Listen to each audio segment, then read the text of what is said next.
Hello dear student, welcome to SS Memorial Public School online classes YouTube channel. In this session I will teach you social science जो कि class 6 के लिए है, जिसका chapter 4 का part 4 आज हम पढ़ेंगे। चैप्टर का नाम है वैदिक कल्चर। वैदिक कल्चर के बारे में हम लोग पढ़ रहे थे, जिसमें हम पार्ट 3 पढ़ चुके हैं, मतलब 1, 2 और 3 पार्ट पढ़ चुके हैं। उसमें हम वैदिक मतलब क्या बोलते हैं लेटर वैदिक पीरियड में हम लोग चल रहे हैं। इससे पहले था अर्ली वैदिक पीरियड, वो हम लोग ने पढ़ लिया है। तो यहाँ पे कुछ वर्ड्स एंड मीनिंग है जो आपके लिए इम्पोर्टेंट है, इसको नोट डाउन करके याद कर लीजिएगा। चलिए स्टार्ट करते हैं। हम लोगों ने यहाँ पे पढ़ा था जो लेटर वैदिक पीरियड है उसका सोशल लाइफ कैसा है उसके बारे में हम लोग पढ़ रहे थे। तो family, marriage and status of women के बारे में हम लोग पढ़े थे। अब देखते हैं आश्रम सिस्टम। आश्रम सिस्टम होता आश्रम सिस्टम क्या था, आश्रम पद्धति क्या था। अकॉर्डिंग टू धर्मशास्त्र के अनुसार the average span of human life was considered to be 100 year. मतलब जो भी एवरेज स्पैन मतलब एक आदमी कितने दिनों तक जीता है, तो धर्मशास्त्र के अनुसार ये माना गया है जो एक आदमी का जीवन काल 100 साल का होता है। और ये जो जीवन काल होता है वो 4 भागों में डिवाइडेड रहता है, मतलब 4 भागों में डिवाइडेड रहता है।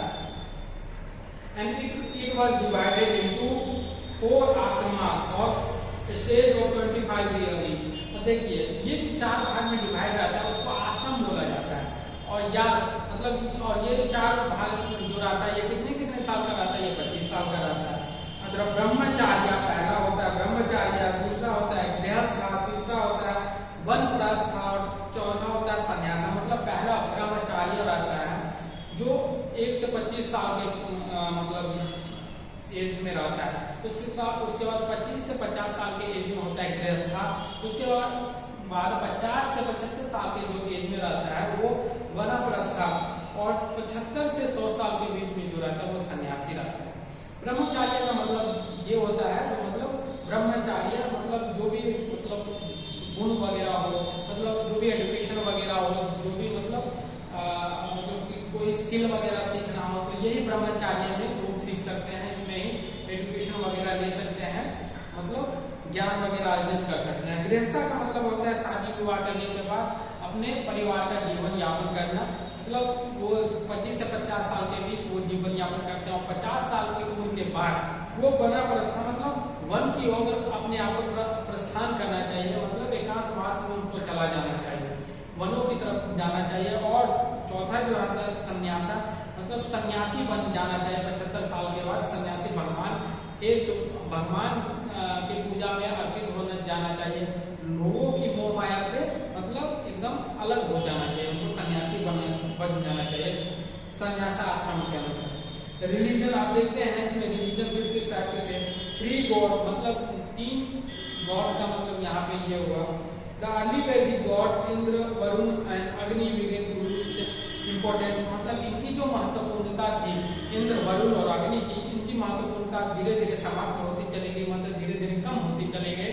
और नए 3 तरह के मतलब देवों की पूजा करने लगे या भगवानों की पूजा करने लगे। उसमें थे ब्रह्मा, विष्णु और महेश। ब्रह्मा जो थे या प्रजापति जिनको बोला जाता था वो क्रिएटर माना जाते थे, वो मतलब वो बनाने संसार की सृष्टिकर्ता उनको माना जाता था। और जो ये विष्णु जो थे ये प्रीवर्जर थे, मतलब ये चलाते थे, मतलब संसार ये बना दिए, ब्रह्म देव ये बना दिया जो भी बनाना है इनको, और इनको संचालन कौन करता था, इनको विष्णु संचालन करता था। उसके बाद महेश जो था इनका डिस्ट्रॉयर था, मतलब महेश जो भगवान थे या भगवान शिव जो थे इनको डिस्ट्रॉय करते थे, इनको नष्ट करते थे। ये 3 तरह के भगवान यहाँ पे देखे जाने लगे। 3 तरह के भगवान की यहाँ पे जोर शोर से पूजा की जाने लगी। Hinduism as it exists today began to take shape in the later Vedic period। और जो हिंदुइज्म है, ये हिंदुइज्म का जो मतलब हम लोगों का जो बेस है, जो आधार है, यही लेटर वैदिक पीरियड से ही बनना स्टार्ट हो गया था Hinduism. Worship was accompanied by sacrifices। अब पूजा जो होता था बलिदानों के द्वारा पूजा होता था, वह सारे अनुष्ठानों के द्वारा पूजा किया जाता था। पहले सेक्रीफाइस मतलब अर्ली वैदिक पीरियड में सेक्रीफाइस के द्वारा पूजा नहीं होता था, वहां पे सिर्फ प्रे के द्वारा पूजा किया जाता था, भगवान को प्रे किया जाता था। मगर यहाँ पे सेक्रीफाइस जो अनुष्ठान वगैरह किया जाता था या बलि वगैरह प्रदान किया जाता था, पूजा इसके द्वारा होने लगा। कर्म दल, लेटर वैदिक पीपल बिलीव इन कर्म, मतलब कर्मा में बिलीव किया करते थे, मतलब लेटर वैदिक period, which means that a person fate in this life was determined by the action in the previous world। और ये मानते थे, लेटर वैदिक पीरियड के लोग मानते थे जो भी लोग आज के कंडीशन में जी रहा है ये उसके कर्म का फल है, मतलब ये उसने जो कर्म किया था वो अपने पहले जीवन में, मान लीजिए ये लोग पुनर्जीवन में मानते थे, तो ये मानते थे आज जो मतलब गरीब लोग हैं वो गरीब को उनका फल का सजा मिल रहा है, उनके कर्म का सजा मिल रहा है, क्योंकि वो गलत कर्म किए होंगे अपने प्रीवियस बर्थ में, मतलब पुनर्जन्म में, पिछले जन्म में उन्होंने गलत कार्य किए होंगे, इसलिए आज उनको सजा मिल रहा है। Moksha was presented to relieve man from the agony of rebirth and it could be attained by performing various sacrifices, right। अब ये मोक्ष जो होता है मतलब जन्म मरण के साइकिल से जो मुक्त हो जाता है, जन्म मरण के श्रृंखला से जो मुक्त हो जाता है वो ही मोक्ष को प्राप्ति कर लेता है। तो ये मोक्ष की प्राप्ति करने के लिए लोग बहुत सारे अनुष्ठान किया करते थे, बहुत सारे सैक्रिफाइसेस किया करते थे। एजुकेशन सिस्टम कैसा था उस समय में? System, the early education system was formalised in this period. The king's son were sent to the gurukuls who received education with other students belonging to the ordinary family. Most of the teacher were or most of the teaching were oral। अब देखिए यहाँ पे जो था, जो early वैदिक period में जैसे एजुकेशन हुआ करता था, अब उसका जो मतलब उसी का धीरे धीरे डेवलपमेंट होके अब एक फॉर्मल फॉर्म में होने लगा। एक गुरुकुल का निर्माण हो गया जहाँ पे टीचर लोग रहा करते थे, मतलब जहाँ पे टीचर लोग रहा करते थे और बच्चे लोग भी रहा करते थे वहीं पर उस गुरुकुल में। और गुरुकुल में ही सब तरह के विद्या उन लोगों को दिया जाता था, उन लोगों को सब तरह का नॉलेज दिया जाता था, जो भी मतलब एजुकेशन उन लोगों को जरूरी है वो सब दिया जाता था। और इसी गुरुकुल में मतलब जो भी राजा है, मतलब जो रीजन का जो भी राजा है वो भी गुरुकुल में ही आगे पढ़ता था। उसके लिए स्पेशल कोई ये नहीं था कि वो राजा है तो वो राजा का बेटा घर में ही पढ़ेगा। राजा के बेटा को भी गुरुकुल में आना पड़ता था और उसी गुरुकुल में राजा का बेटा भी पढ़ता था और बहुत गरीब मतलब लोग भी के बच्चे भी उस गुरुकुल में पढ़ते थे। तो वो सबके साथ बैठ के पढ़ता था, गुरु उनको शिक्षा दिया करते थे गुरुकुल में और मतलब वहाँ पे रहा भी करता था। सब्जेक्ट, अब कौन कौन से विषयों की पढ़ाई होती थी देखते हैं। Mathematics was taught by the Jaina Ganita, which included arithmetic, geometry and algebra. Subject like archery and science of warfare were also taught। अब देखिए ये मैथमेटिक्स भी उस टाइम पढ़ाया जाता था, उसको गणित बोला जाता था या गणिता बोला जाता था। उसमें क्या क्या मतलब टॉपिक्स हुआ करते थे, उसमें होते थे अंक गणित या अरिथमेटिक, रेखा गणित या ज्योमेट्री और अलजेब्रा या बीजगणित। अभी भी हम लोग अंक गणित पढ़ते हैं, बीजगणित पढ़ते हैं, क्या बोलते हैं रेखा गणित पढ़ते हैं, ये सब चीज अभी भी हम लोग पढ़ते हैं। तो ये कब से स्टार्ट हुआ? ये हम लोगों के वैदिक पीरियड से ही स्टार्ट हो चुका है। और मतलब धनुष विद्या भी यहाँ पे दिया जाता था, धनुष बाण की विद्या भी यहाँ पे दिया जाता था। Gurukul life in Gurukul was hard, मतलब जो गुरुकुल में जो भी बच्चे लोगों का समय बीता था वो बहुत ही हार्ड हुआ था, क्योंकि उनको सेव करना रहता था, एक अच्छे नागरिक में सेव करना रहता था, इसीलिए उनको पनिशमेंट वगैरह भी दिया जाता था, उनको मतलब एकदम डिसिप्लिन वे में रखा जाता था, इसलिए हार्ड माना जाता था गुरुकुल के मतलब एनवायरनमेंट के। वुमेन्स एजुकेशन, वुमेन को है access to get higher knowledge, women को भी ये मतलब अपॉर्चुनिटी थी कि वो हायर नॉलेज गेन कर सकती है, मतलब हायर एजुकेशन गेन कर सकते हैं। लिटरेचर में देखते हैं क्या क्या। During this period Aryan compose the three Veda Atharvaveda, Yajurveda and Samaveda, Brahmanas, Aranyakas, Upanishad. अब इस पीरियड में आर्यनों ने तीन और मतलब वेद का मतलब कंपोजिशन किया, उन्होंने लिखा। कौन कौन से? अथर्ववेद, यजुर्वेद और सामवेद। ऋग्वेद तो अर्ली वैदिक पीरियड में लिखा जा चुका था, इसीलिए उसको ऋग्वेदिक पीरियड भी बोलते हैं। अब तीन वेद लिखा गया, साथ साथ में आरण्य का मतलब लिखा गया और उपनिषद भी लिखा गया। By the end of Vedic period, there was a strong reaction against the ritual of sacrifices and domination of priests or the धीरे धीरे जब वैदिक पीरियड का एंड होना स्टार्ट हुआ, लेटर वैदिक पीरियड का एंड होना स्टार्ट हुआ, तो लोग मतलब अगेंस्ट में हो गए, ये सेक्रीफाइसेस, ये अनुष्ठानों के अगेंस्ट में हो गए, और मतलब जो भी मतलब ये पूजा पाठ वाला जो भी कार्यवाह था, ये सब डोमिनेशन में आने लगे। किसके डोमिनेशन में? किनका प्रभुत्व इस पे होने लगा? ब्राह्मण का प्रभुत्व इस पे होने लगा। The Upanishad stress the importance of right healing and knowledge. This emphasize the need of understanding the true relationship between the आत्मा एंड परमात्मा। ये जो उपनिषद है उसमें लिखा गया है जो आत्मा और परमात्मा के साथ जो भी रिलेशनशिप है, उसमें वास्तविक रिलेशनशिप क्या है आत्मा और परमात्मा के साथ, ये उसमें लिखा गया है। Great literary work in Sanskrit were produce during this period. बहुत सारे मतलब संस्कृत में साहित्य वगैरह इस पीरियड में लिखा गया। Several Puranas and two great epic Ramayana and Mahabharata were also produced. और इसी पीरियड में रामायण और महाभारत लिखा गया। एग्रीकल्चर के बारे में हम लोग देखते हैं। Agriculture was the chief means of livelihood during this period. इस पीरियड में एग्रीकल्चर जो था वो मेन सोर्स ऑफ इनकम था लोगों के लिए। It was important as artificial method of irrigation were developed. अब देखिए क्या बोलते हैं, अर्ली वैदिक पीरियड से ही हम लोग क्या बोलते हैं एग्रीकल्चर स्टार्ट कर दिए थे करना। अब धीरे धीरे उसमें डेवलपमेंट होना स्टार्ट हो गया, और अब जो था आधुनिकीकृत हो गया था, और कृत्रिम रूप से भी मतलब इरिगेशन वगैरह होने लगा था। इसीलिए और भी ज्यादा ये इम्पोर्टेंस हो गया था एग्रीकल्चर का। Improve iron plough began to use. अब ये जो आयरन का जो भी मतलब खेत को जोतने वाला, पहले आप लोग देखते थे जो बैलों से जो मतलब खेत जोता जाता था, उसमें इस तरह का स्ट्रक्चर लगा हुआ रहता था,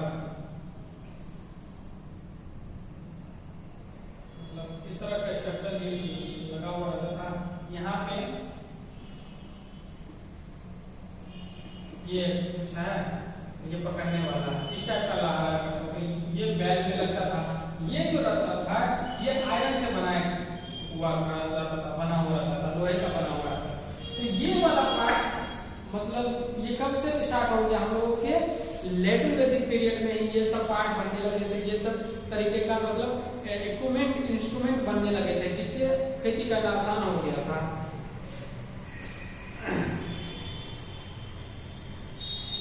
खेती करना आसान। Cow dung began to be used as manure to increase the fertility of the land and its productivity. Of गाय के गोबर को खाद के रूप में यूज किया जाने लगा। अब ये लोग जानने लगे जो गाय के गोबर से हम लोगों के खेत का प्रोडक्टिविटी बढ़ता है, इसलिए गाय का गोबर को इन्होंने खाद के रूप में यूज करना स्टार्ट कर दिया था। कैटल ये मतलब पशुपालन भी इसका इन लोगों का मुख्य मतलब ये था, क्या बोलते हैं, मुख्य पेशा था। Aryan attached great importance to the cattle rearing among all animal. Cow was given to the most sacred and important place. ये जो सभी जानवरों में से गाय जो हुआ करती थी, इन लोगों के लिए सबसे पवित्र मतलब जानवर हुआ करते थे। ये एक स्टैंडर्ड ऑफ यूनिट्स था, मतलब लेटर मतलब वैदिक लोगों के लिए गाय जो हुआ करते थे एक स्टैंडर्ड ऑफ यूनिट हुआ करते थे। मतलब इसका समझिए, स्टैंडर्ड ऑफ यूनिट का मतलब क्या है? एक गाय के बदले में आपको इतना धन दिया जाएगा। मतलब जैसे आज 100 रुपया का बदले में आपको 101 रुपया का सिक्का दिया जा सकता है ना, वैसे ही एक गाय के बदले में आपको इतना धन दिया जाएगा। ये एक स्टैंडर्ड था उस समय में, और जो गाय को ही यूनिट ऑफ स्टैंडर्ड माना जाता था। It was called aghanya and was not to be killed और इंजर्ड। गाय को अगन्या बोला जाता था, और इसको ना तो मारा जा सकता था और ना ही इसको मतलब क्षति पहुंचाया जा सकता था, इसको मारपीट किया जा सकता था। अगर कोई ऐसा करता था तो उसको दंड मिलता था, मृत्यु दंड तक उसको मिल सकता था। Anybody who did so who liable for expulsion from the kingdom and death penalty, या तो उसको अपने राज्य से बाहर निकाल देता था किंग, या नहीं तो उसको डेथ पेनल्टी देके उनको मतलब मार दिया जाता था, उनको डेथ पेनल्टी दे दिया जाता था। Trade was an important occupation of the people. The merchant organized themselves into black. अब ये जो मर्चेंट लोग थे, व्यापारी लोग थे, इन लोगों का एक अलग मंडली था, ये अपने समूह में रहा करते थे, एक दूसरे से ट्रेड किया करते थे। Some sort of currency came into existence in the form of niksha, satamana, krishnamana, it replace the cow as a unit of value. अब जो मतलब कुछ कॉइन्स वगैरह आने लगे इस समय में, तो क्या था, निक्षा था। निक्षा तो पहले भी हुआ करता था, मगर इस समय में हुआ करता था। सतमना आ गया, कृष्णमना आ गया, ये सब जो था ये कुछ कॉइन्स आ गया। अब जो मतलब गाय जो था, जो स्टैंडर्ड वैल्यू रखता था पहले, अब उसको रिप्लेस कर दिया गया किसके थ्रू, अब कॉइन को स्टैंडर्ड यूनिट ऑफ वैल्यू की तरफ यूज करने लगा। Craft, weaving, leather work, poetry, smithing, smelting, carpentry, jewelry making were further developed and improved. The distinctive pottery of this period is known as painted graveware. Lead, tin, silver, gold, copper, and iron were used in making ornament vessel and implements, etc. मतलब अब ये जो weaving था, बुनाई था, leather का, चमड़े का काम था, पोएट्री था, लोहार वगैरह का, ये सब का काम भी इसमें होता था। और मतलब एक तरह का अलग तरह का पोएट्री होता था इसमें। पोएट्री मतलब जो भी मिट्टी का बर्तन था उसमें अलग तरह का पेंटिंग होता था, उस पेंटिंग को बोला जाता था।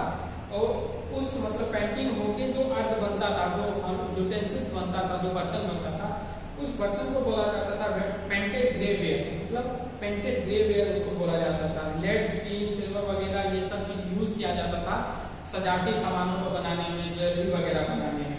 There was a large number of other occupation like making of jewels, dies, chariots, bow, arrows and smelters. बहुत सारे अलग भी मतलब ऑक्यूपेशन हुआ करता था, व्यवसाय हुआ करता था, जैसे ज्वेलरी बनाना, रथ बनाना, धनुष बाण बनाना, ये सब का भी अलग ये हुआ करता था। श्रेणी और गिल्ड्स और क्राफ्ट्समैन, अब कारीगरों का एक मतलब एक समुदाय या समाज का मतलब उदय होना स्टार्ट हुआ, मतलब डेवलपमेंट होना स्टार्ट हुआ। The head of this guilds were called shreshtha, और ये जो कारीगरों का जो समाज था उसके हेड को बोला जाता था श्रेष्ठा।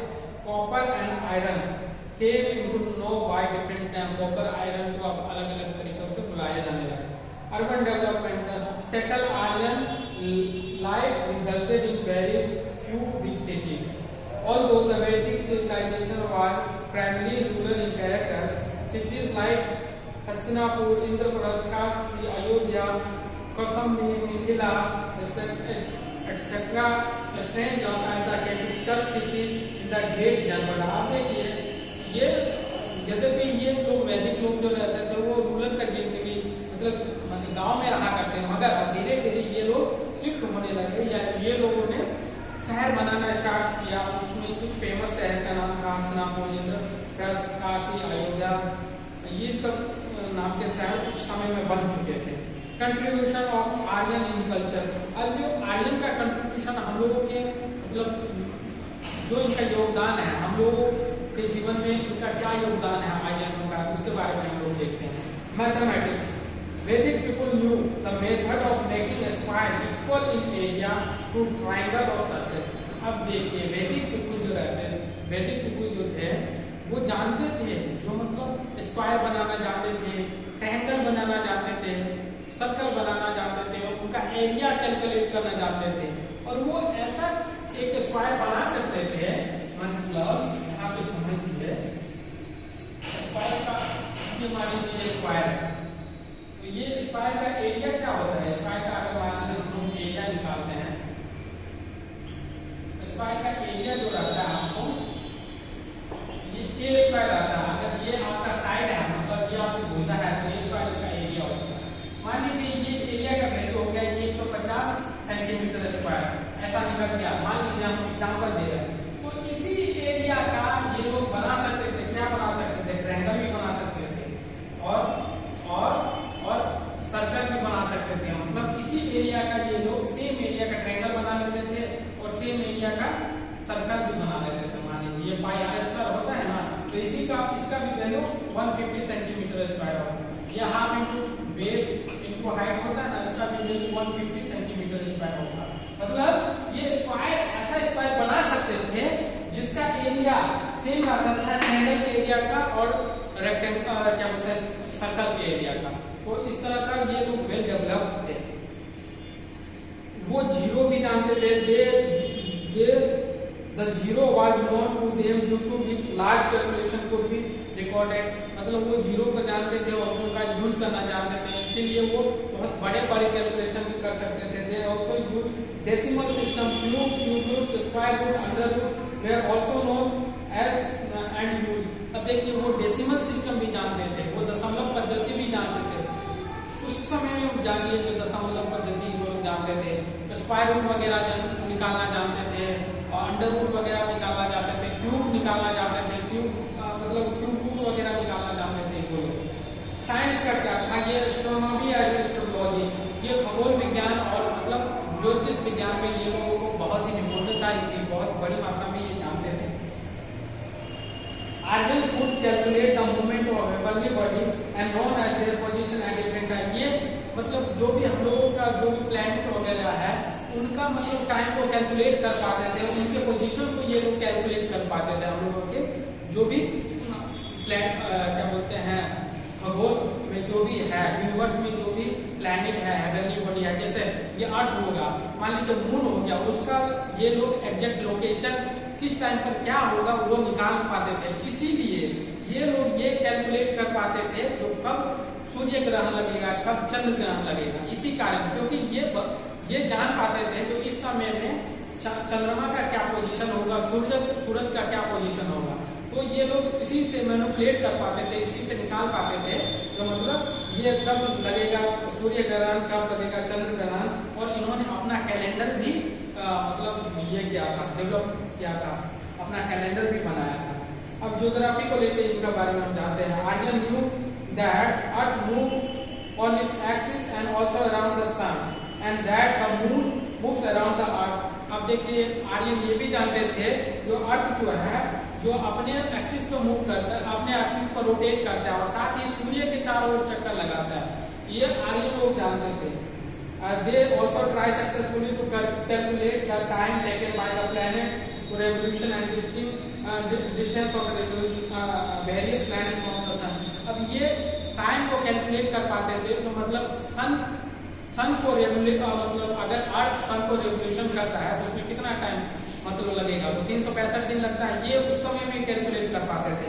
और साथ में ये लोग मतलब सन से वेरियस प्लैनेट का जो भी डिस्टेंस है उसके दूरी को भी कैलकुलेट कर पाते थे। लिटरेचर जो था इन लोगों का सबसे मतलब the Aryan gave the Sanskrit language to India which has been unifying force to subcontinent many century.